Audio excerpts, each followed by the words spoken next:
Originally from Newark in East Sussex, this late 19th century plumber's workshop was moved to the museum in 1968. It was transported by road in one piece from the yard of W.R. Fuller, who were plumbers and decorators, and whose firm was first established in 1792. As you can see, the plumbers worked on the floor where you are standing, whilst above you was a glazier's workshop. The collection of tools and equipment that you can see are typical of those used in the 1930s, although similar tools, especially the wooden leadworking tools, are still much used today. Many of the tools are identified on the display board, which is fixed on the right-hand side of the entrance door.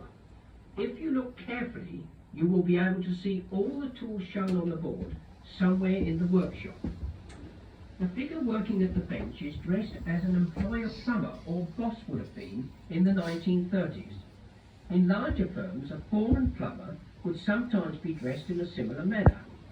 Note the bowler hat, which was to indicate authority. Ordinary plumbers usually wore a flat cap and overalls. The plumber is shown joining a brass fitting to a lead pipe by means of a white solder joint. In his left hand is a moleskin wiping cloth, which was used to shape the molten solder. The solder was heated and made molten in a cast iron pot, and then poured onto the joint with a ladle. Alternatively, a stick of solder was mounted onto the joint with a blow lamp. You can see a stick of solder and a blow lamp on the bench.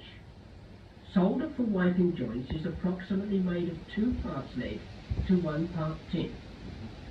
On the bench you will see a short lead pipe, which has a split caused by ice forming in the pipe during very cold winter conditions.